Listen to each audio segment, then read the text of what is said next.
Material and geometric properties of the long bone. So the long bone obviously has a very demanding nature, yes, because they need to sustain for many years really quite big forces that we are applying to them.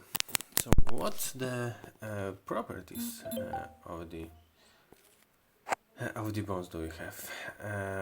So generally, bones consist of two very different from the mechanical point of view sections. Cortical bone on the outside and cancellous bones in the inside. Yes, so the cortical bone is dense and stiff and almost wholly supports the fortes. Yes, so cortical bone is this on the sides. Cancellous bone is much less dense and much more ductile.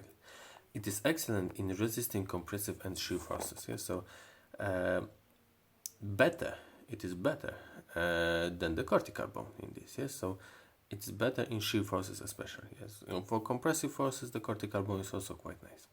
Overall, bone is a brittle material and is therefore much stronger in compression than in tension, what we already talked about. So some of the highest stresses in the bones are generated by bending and torsion. The long bones have cross-sectional geometry of the hollow cylinder. Without this, optimize the resistance against bending and torsion without compromising the strength in the compression and tension. So thanks to this hollow tube structure, they are very strong.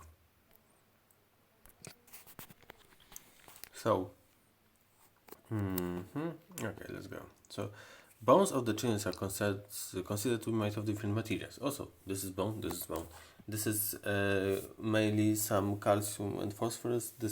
And collagen, and this is the same for adults and for elderly, for children. However, the levels, the amount of the collagen, the amount of the hydroxyapatite is generally very different in case of the children and in case of the adults. Children bones are far more ductile. Children bones are far more elastic, and adult bones are far stiffer. This stiffness has its pros and cons. Yes, so it has its pros because thanks to this, it can support far more power output. Yes, but it has also its cons because it cannot.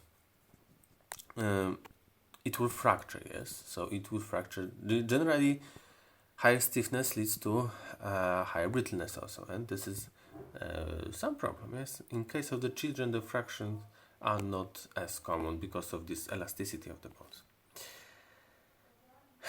Generally, also, this illustrates that when we would get out the very center of the bone, where we have the bone marrow, we do not lose so much of the resistance. Yes, as you can see, relative resistance to bending and torsion loads is increased.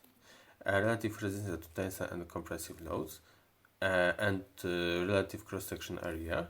Yes, so relative cross-section area is decreasing. Yes, so you have less material, it's lighter and very strong. So this way of the pipe, generally speaking, is a very mechanistically effective way to keep the bone strong.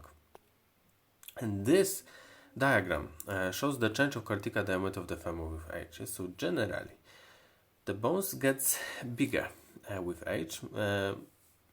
In the elderly, it gives some compensation, yes, because they also get weaker, like everything, unfortunately. So